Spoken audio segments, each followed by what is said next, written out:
So hello everyone. So this time we're going to discuss our lesson titled Mutiny in Heaven.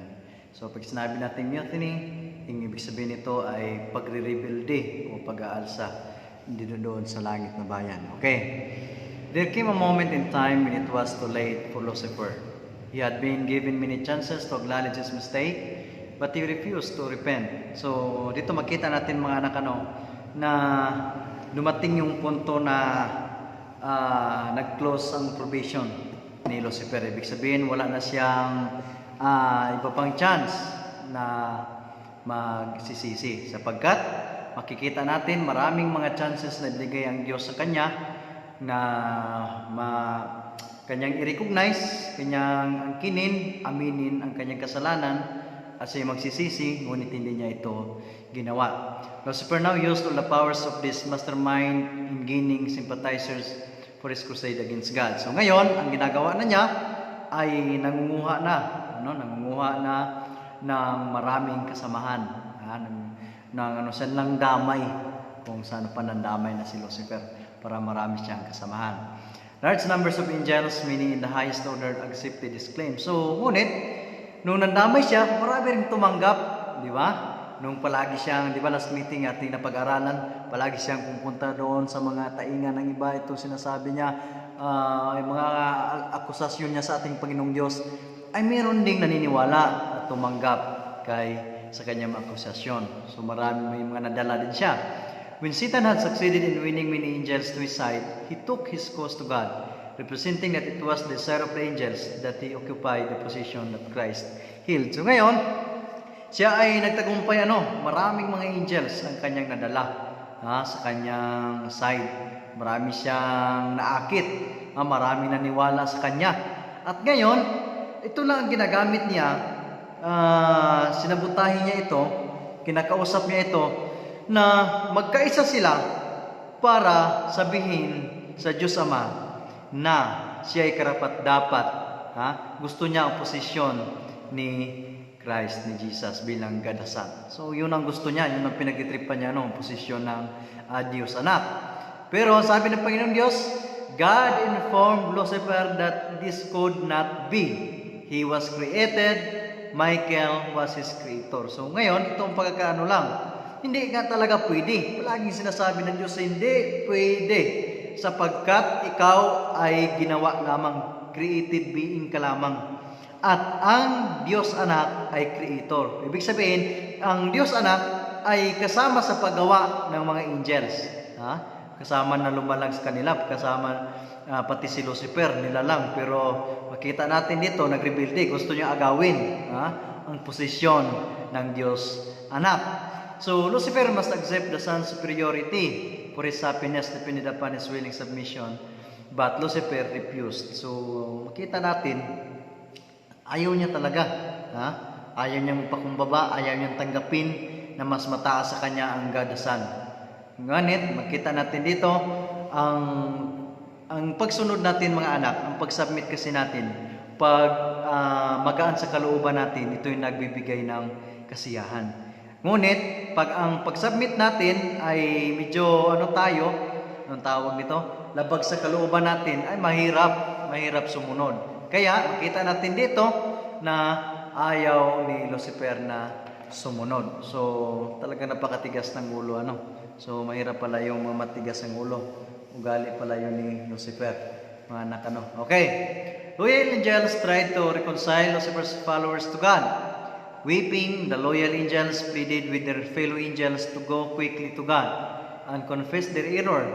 With warning voices, they reminded their friends that the one who had created them had the power to punish them for their mutiny. Many were convicted to do as their companions urged. So makita natin dito mga anak, ang mga tapat na mga angels, itong mga hindi nagrebelde sa Panginoon, ay kanilang pinagsasabihan itong nagre-rebelde. Pinagsasabihan nila na po lumapit kayo sa Diyos. Kayo ay magkumpisal ng inyong mga kasalanan. Winawarningan sila. Sila ay magkumpisal sa kanilang mga kasalanan. Sapagkat ang Diyos na gumawa sa kanila ay may kapangyarihan para sila'y parusahan, para doon sa pagre-rebuild din nila. Ha? May kapangyarihan ng Diyos. So marami sana ang nadala. Marami sana ang naniniwala sa mga loyal angels na gusto na bumalik ng iba. Pero, ang ginawa ni Lucifer, ganito. But Lucifer had another game plan ready. Stating that he knew the law of God, he told his followers that it was too late. They had gone far and could not now be forgiven. So, sabi ni Lucifer, hindi na pwede. Ha? Hindi na pwede.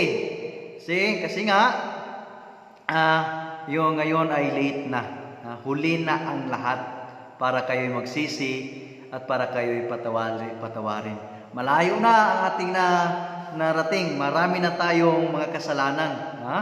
Hindi na kayo mapapatawad ng Diyos. So, forgiveness would be theirs if they would only ask. Mapapatawad sila ng Diyos kung sila lamang ay humihingi ng tawad.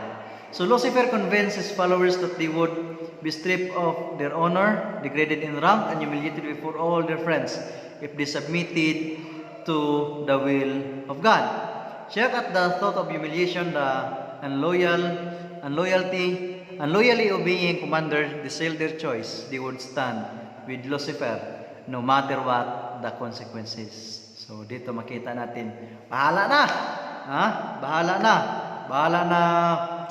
Tinanggal nila ang lahat ng kanilang yung honor nila, yung rank nila, na gano sila.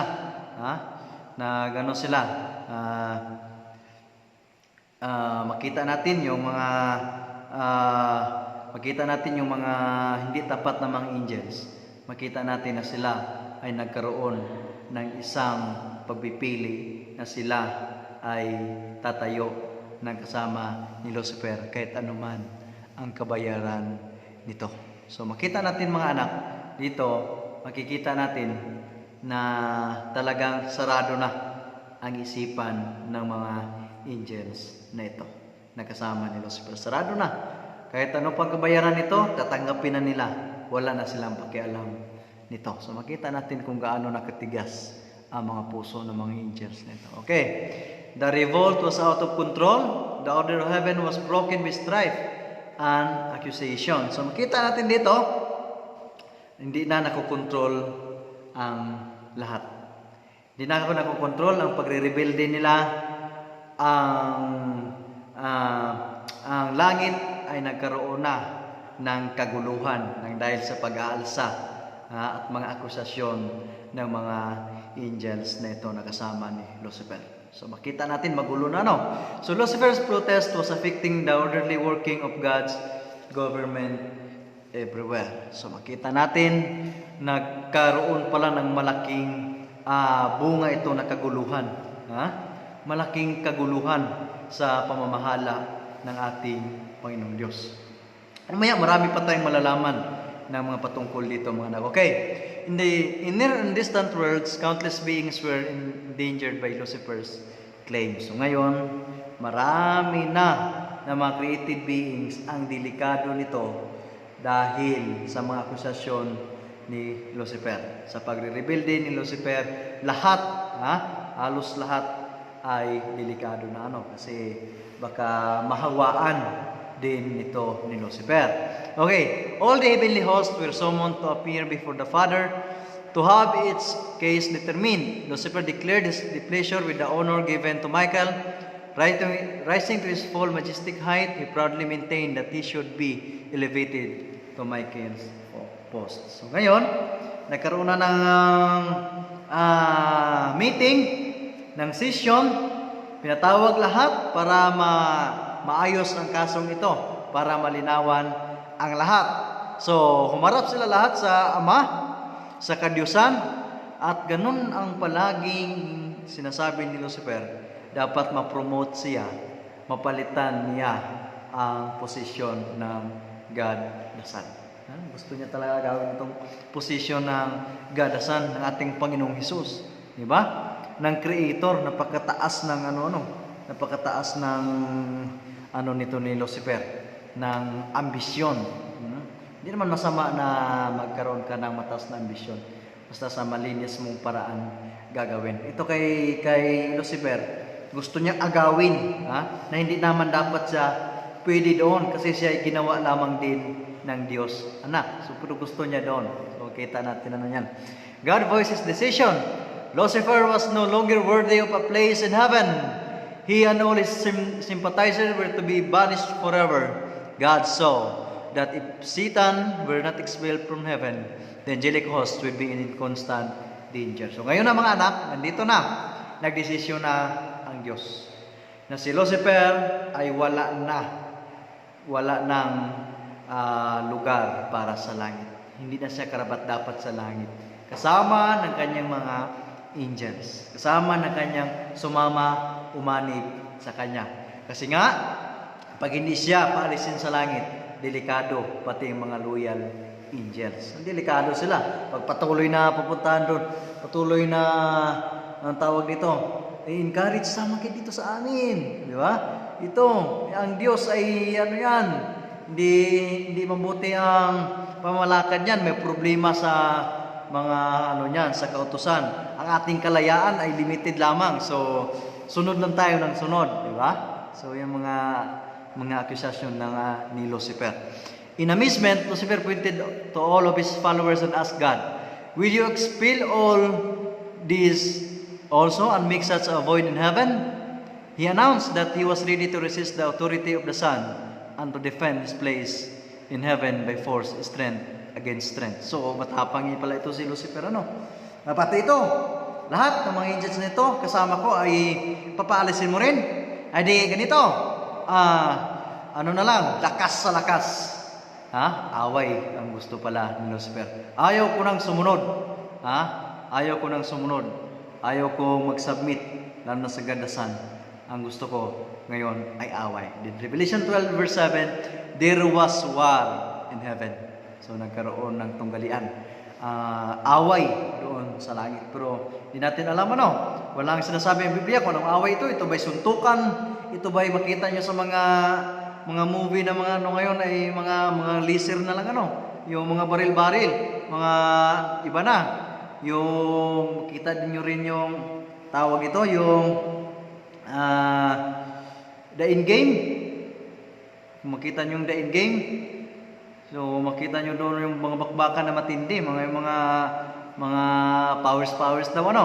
So hindi natin alam, hindi sinabi sa Biblia kung anong klaseng away o yun mga away na yun, sambunutan o ito'y ba sa mga salita lamang. Meron ding away kasi salita lang eh.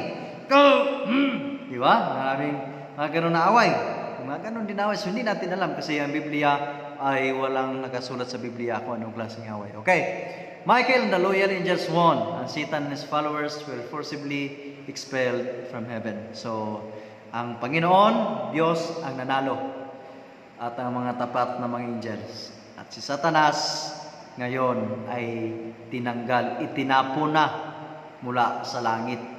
Tinanggal na, hindi na siya pwede ngayon sa langit. Okay, to the very end, Satan and the rebel angels claim to be innocent victims of a tyrant God. So kahit ganun, kahit hanggang kahit klaro na ang kanilang paghimagsik, pagre-rebelde, pero palagi pa rin sinasabi, wala kaming kasalanan. Maraming sabi niya ngayon, na kahit siya, sabi pa rin, wala kaming kasalanan, inosente kami. So yun ang sabi ni Lucifer, inosente ako, wala akong kinalaman dyan, wala akong kasalanan. Pero makita nyo kung ano ang kasalanan na kanyang ginawa. Okay, like stillness after a storm, peace return to heaven. So, kita nyo, pagkatapos ng bagyo, napakalinaw, napakapayapa ng langit pagkatapos ng matapon si Satanas. Okay, once heaven was close to them, the rebel angels realized the purity and happiness they had lost. So, ngayon, nag-ano na sila, naisip na nila kung ano yung kasiyahan na nawala sa kanila.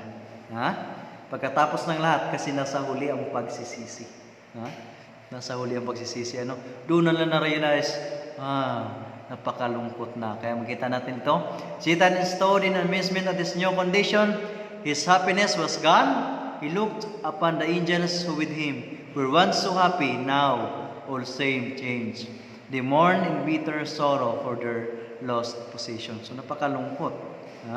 Pakalungkot nila. Wala na silang position, wala na silang honor, wala na silang kasiyahan na dati nilang naranasan. Lucifer was sorry for the consequences of his revolt, but not for his rebellion itself. Therefore, the Son explained to him that it was too late to return. So, makita natin mga anak, doon sa bunga na kanyang ginawa, doon siya nagsisisi. Doon siya nalulungkot sa bunga ngayon, sa kinalabasan nito. Pero doon sa pagre-rebelde niya, hindi siya doon nagsisisi. So makita natin kung gaano katigas ang puso ni Lucifer, mga anak. So sa kanila ay late na, huli na ang lahat para sila ay bumalik sapagkat maraming chances na ang binigay ng Diyos sa kanila. He and his followers had learned the incurable lesson of rebellion against the unchangeable law of God. They could not be trusted to submit to the authority they had openly fought again. So makita natin dito, kahit naman kung sino, di ba? Bawa, may alipin ka, may ano ka sa bahay. Ngayon ay yung pamalakad mo, nirebuilde, hindi sila sumusunod, ay kontra sila doon. So paano mo pa yun mapagkatiwalaan? So parang ganun din, hindi na sila pwedeng pagkatiwalaan ng ating Panginoong Diyos. Okay, God could have destroyed Satan and his sympathizer as easily as one can cast a pebble to the earth, but he did not do this. So bakit kaya? Dapat pinatay na lang ng Diyos si Satanas, nadamay patuloy tayo. Bakit kaya? So ito ang sagot. God didn't, because Satan cleverly concealed the nature of his rebellion. He had blamed God for the disharmony and conflict. Lucifer's underhanded working was so subtle that his rebellion did not look like something evil. So parang parang hindi naman masama, di ba? Para napakatalino, parang hindi naman masama sa ng iba, sa paningin. Kasi nga, parang kuni-question mo lang yung pamamalakad, yung kautusan, parang hindi maganda, di ba? Para makita natin, parang concern pa, Kasi parang hindi maganda, mayroong problema sa pamamalakad. So, yun lang ang niya. So, parang hindi naman masama. So, yun ang style ni Satan, So, both loyal angels and rebel angels honestly didn't know who was telling the truth. They chose their loyalties out of faith and love without seeing a clear picture. So, makita natin, pati pala yung mga tapat na mga anghel, hindi nila alam yung totoo. Kung ano ba talaga. Di ba? Ngunit, sila'y pinili nila ang Diyos dahil sa kanilang panampalataya, kanilang katapatan at pagmamahal sa ating Panginoong Diyos. Pero hindi nila pala talaga alam yung totoo na issue nito. Hindi nila yon nalalaman. Ngunit makikita natin dito sa pamagitan ng pagmamahal nila sa Diyos na siyang siyang buong pamamalakad sa langit ay sumunod sila. Pinili nila ang Diyos. Okay. If God had destroyed Satan and his followers, the angels who had remained loyal to him would have been confused. They would not have seen the destruction of sin as just or loving, and they would have served God out of fear instead of love. So ngayon, makita natin mga anak, kung sakali pala na pinatay ng Diyos ang mga anghel na nagrebelde, ito'y magkakaroon ng confusion doon sa mga natira, doon sa mga anghel na naging tapat sa Panginoon. Ito'y sila, ano pala talaga yung nangyari? Ang totoo na issue, bakit pinatay? At yung mga tapat na anghel, parang takot na sila. Susunod sila dahil sa takot nila, di ba? Parang susunod sila dahil nagkatakot pala ang Panginoon. Instead na susunod sila dahil sa pagmamahal na sa Diyos, hindi na, di ba? Kung pinatay ng Diyos ang mga anghel na nagrebelde. So, yun ang magiging resulta nun. Sila ay, kasi hindi clear sa kanila hindi din maliwanag sa kanila na kung ano yung pinaglalaban ni Lucifer, ano yung issue, basta pinili na nila ang Panginoong Diyos.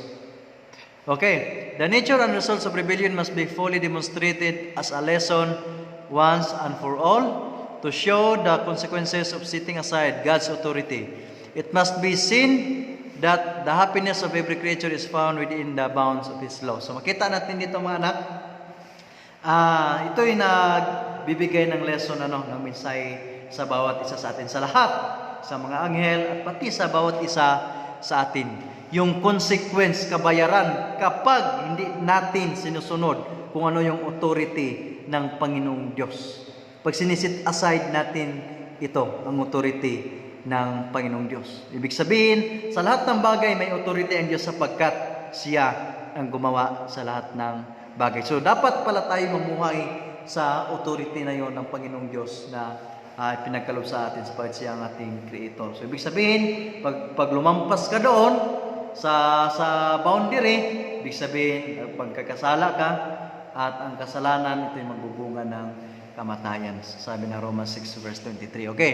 It must be seen that God is loving and fair. So makita natin, ang Diyos ay mapagmahal at pantay-pantay ang pagtrato niya sa lahat, mga anak. So, next meeting ay ating mapag-aralan ang kung paano ang kasalanan naman pumasok dito sa sanlibutan. Sapagkat dito nakikita na natin si Lucifer ay nagrebelde na, siya ay tinapon na mula sa langit at kung saan naman siya papunta ngayon at sino naman ang kanyang pupuntahan at aakitin na para siya may kakampi. Okay? Salamat sa iyong pakikinig.